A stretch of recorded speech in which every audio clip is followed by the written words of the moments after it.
hi again. I would like to delve into some subjects that are very heavy philosophically, and they're very interesting. I've been working on them for a long time. Um, well, my mother, she's a psychic, and she's been telling me to write down a lot of this stuff. I'm lazy. My guru, he basically told me he's gonna excommunicate me if I don't write some of this stuff down, and I had to do it. But I find the video a lot easier to deal with because it's just you just come out and it's more spontaneous too. Um, the Greeks had a really interesting saying. There isn't anything under the sun that a damn philosopher like Hassan hasn't already talked about it. So this has to do with trying to understand the universe and higher selves that we all have. And these concepts are very, very troublesome and also very convoluted, very difficult to get. Basically, I don't believe in elitism, in intellectual elitism or spiritual elitism, or thinking a given nation or a given religion is in any way special. I think the reason many different sects, or Jews, or Wahhabis, or certain Christians, they have a fixation on a particular dogma is because they want to feel special and do other things which has nothing to do with these ideas. It doesn't have anything to do with spirituality.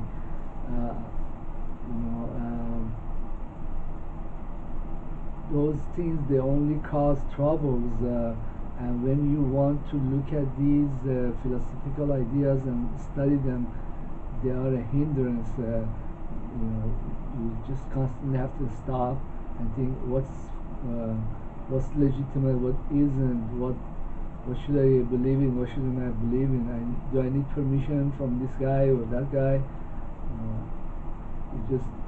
That freedom of thought is very valuable, and you can put a lot of these prejudices on the side until our discussion is over.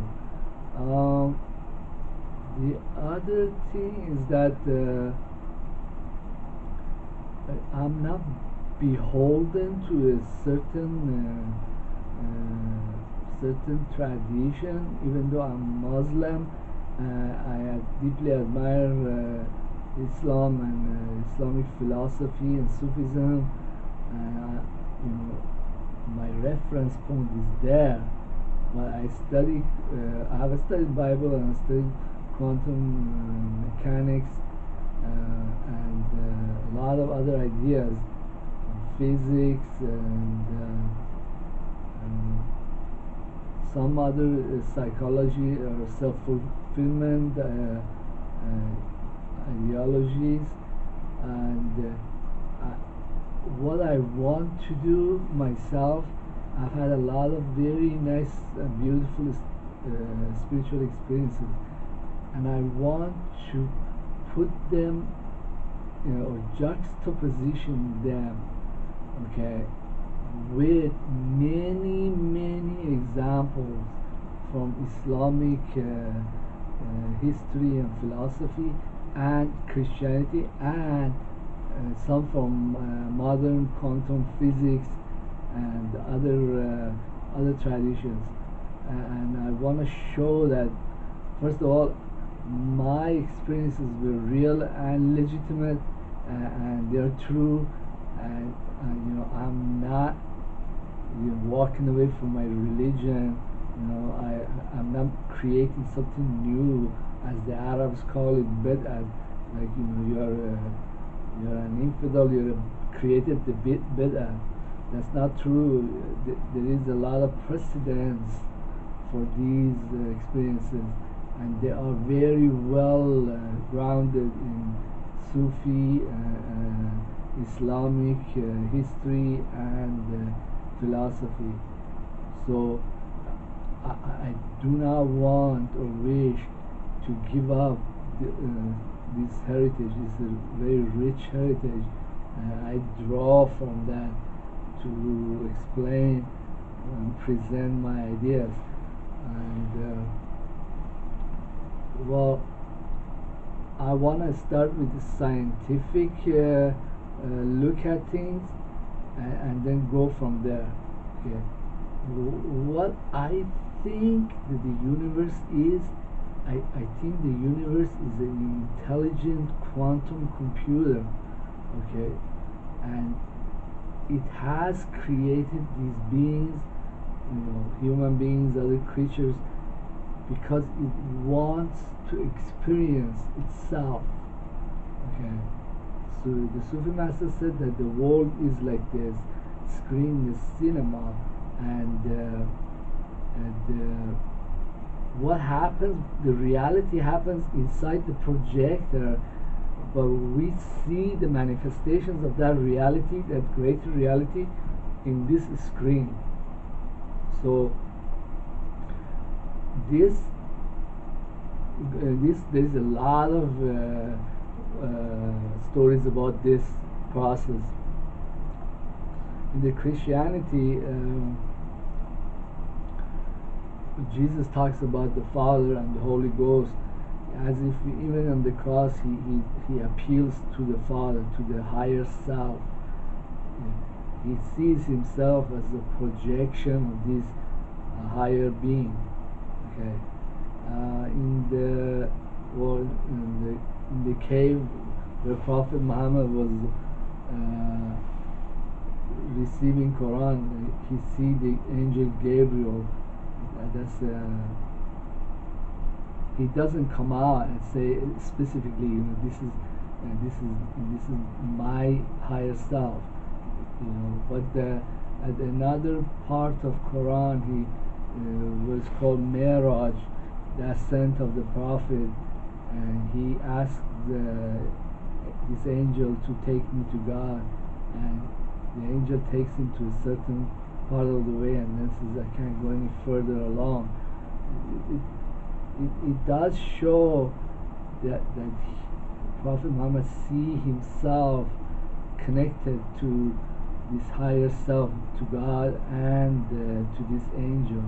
They are like aspects. It's a little bit like Trinity, but the Muslims, they really don't like to talk about this, but because there is a concept of unity, that God is that's only one, and it kind of conflicts with that, that concept of unity.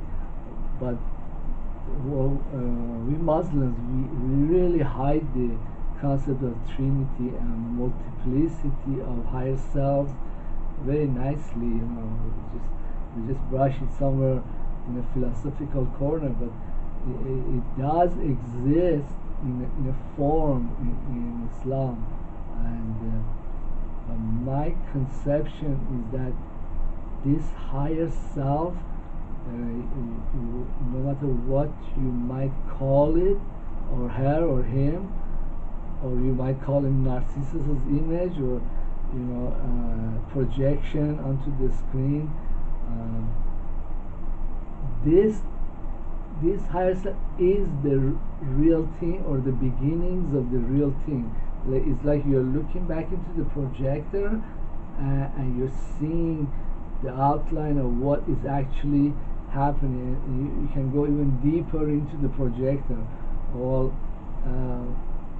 the quantum physics shows that our world, our three-dimensional world plus time, is really the surface of a 10-dimensional manifold. A manifold being like a membrane. Okay, we perceive it is in this way. we are looking at the surface of it. We are not real. We are not the real thing. The real thing is elsewhere. Is in this membrane. What happens in the membrane is reality, and this has been kind of proven. Quantum physics works, but a lot of physicists and mathematicians, they don't know what to make out of it. But we can speculate. We don't need to have everything hacked in stone. A lot of these concepts are very difficult, and even if one gets some of it right, hey, it's valuable.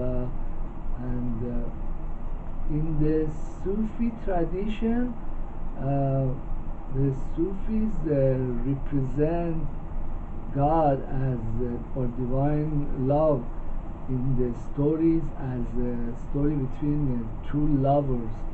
Usually, in the Arab or Muslim traditions, most Muslims are Arabs. It's called the story of Yusuf and Zulaykha, like the Prophet Joseph and his aficionado lady. It's a love story. So the another story would be that they use a lot is Layli Majnun. They were famous Arab lovers, or one we could cast it in the story of Romeo and Juliet, but Romeo and Juliet is British, and the Muslims, they really didn't, but it's usually cast in that form. Another way that the Sufis cast this relationship is, in the Muslim countries, when they wanted to get drunk, they had this lady. They would sit like in a circle or something, or in the side of the room, and they would have this pretty lady come with a chalice, a big chalice of wine, and they would each have a cup, and she would come around and give each a little wine, and go back and wait a little bit, and they get done with that. She comes around again, but that's a form of representing God, that divine love, and the joys that this communion will bring about by her. And she's in Sufi tradition is called Sari, which means like the barmaid, or how else do they represent? Another way that the Sufis represent the divine communion is by calling him the friend. Hamdam, your dost. Dost also means God, or Hamdam means companion, which means like your own higher self or ghost that's with you. When I was meditating in the Sufi temple, I perceived, it's like in a certain mirror. It's weird. When I saw this being that was the very best that I could ever look like. It was like I was an incomplete or beat up version of this self. And when I looked at him, there was this tremendous feeling of peace and serenity, and I knew that this is the real Hassan. This Hassan that's sitting here, this three-dimensional person, is just like a very crude impression of this higher being. And so he just comes about on and off and goes. I don't know what prompts him to come around, or when do I perceive him. Sometimes I perceive him in the buses with people, Sometimes, a lot of times in the Sufi temple, I don't know. I sense in many places, but anyhow, it's kind of not on my command, because I'm not really the thing. It's when he decides to come around. It's very, in the Muslim traditions, they say you are the servant of God. You're not, you don't command him to. I believe many of the experiences of Sufis and prophets is perceiving your higher self, perceiving your own ghost, this this essence that's really doing all the work, and he is really in charge. But you feel that you can manipulate things, but it's not really true. But this experience can be found in Christian tradition. It can be found in Muslim tradition, and in the great, Greek tradition, as of the story of Narcissus. And the Sufi master Shah Masud, he talks about this too. I am almost sure that this is the same exact experience. Of there is a lot of poems he has, and this experience is recounted. But the problem with this way of looking at God and divinity is the immediate reaction that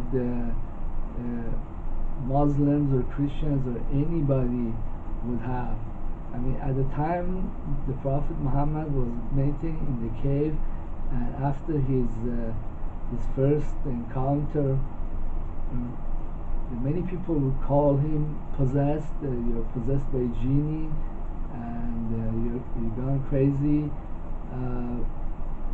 There is a lot of history of people getting knocked out, or being called witches, and what else can? A lot of things can go wrong with recounting this experience. So it's usually when you read this experience, is really covered up in a halo of religious metaphors, and in a halo of love poetry, and you just cannot make out what the hell is going on. Who are they talking about? But this is the real experience. I experienced it myself. You kind of have to break it down and take all these veils and halos off, because you can't get what's going on. Basically, I don't want to be called an infidel, or somebody who creating new religion, or I basically don't give a crap if somebody is my follower or not, or this becomes famous or not. This is I consider it as some form of spiritism or psychic experience, and that's it. And I find it enjoyable that I could have this communion, and I've had communion with ghosts. I'm a medium, and having a communion with my own higher self or my own ghost is nothing to be fearful of. Your own attitude matters if you approach divinity or higher selves or spirit world with a feeling of apprehension and fear, and those will ruin the experience or close you off towards this world and to higher spiritual realms. The attitude that I have is attitude of love towards ghosts, and people have departed because they live through life and they suffered and they died, and when they come through, their communion is out of love, because when they do something for me that enhances my life, they get credit for it and they can move on to the higher realms. It's very hard for them to change things if they did something wrong in this etheric world. So to them, this is a form of currency, and I personally welcome it. I don't look at it as a kind of fearful occasion.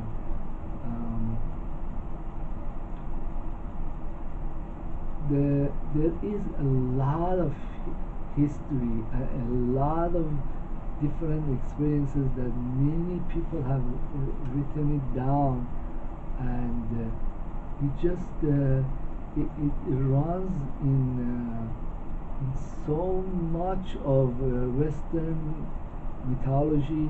I could tell you at least 20 of them. One of them is the concept that is, for example, in the Superman, that this in the cartoons, the Superman reads says Shazam or something, and suddenly he changes into this higher being. Okay, in the ancient Persian mythology, the Book of Kings, Zal, the father of Rostam, the mythological Pahlavan, the great warrior, he invokes Seymour, the legendary bird, and he comes around. So he invokes, he does something, and this higher being comes in and does or helps them or does something.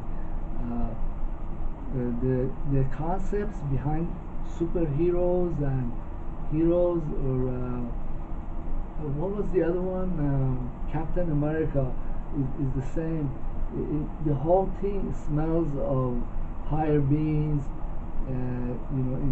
Many of them, they invoke these beings by reading an incantation.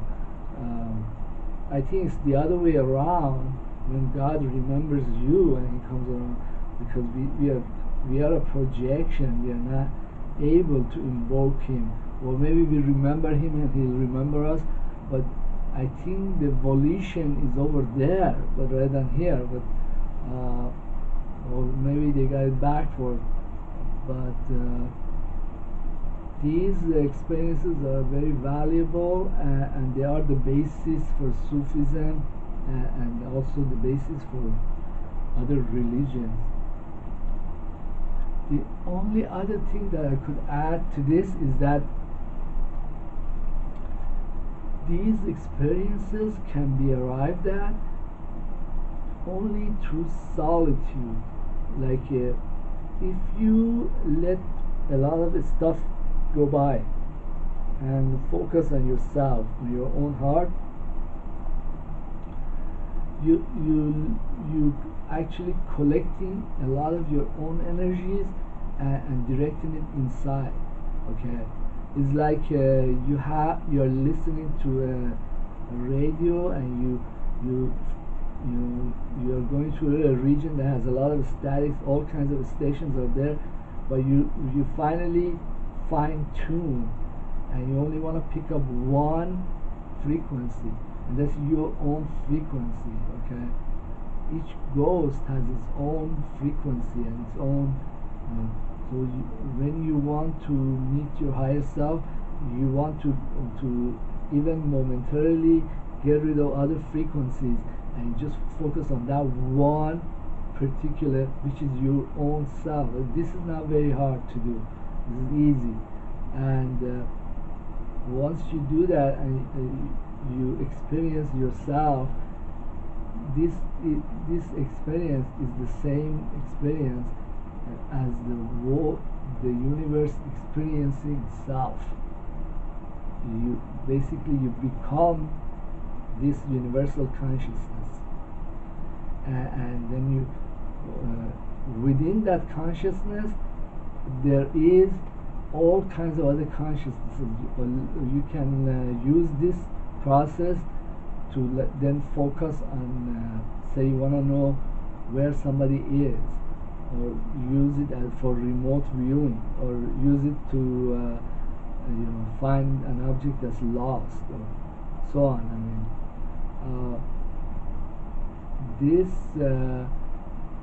these occult practices are merging with the discoveries of quantum physics.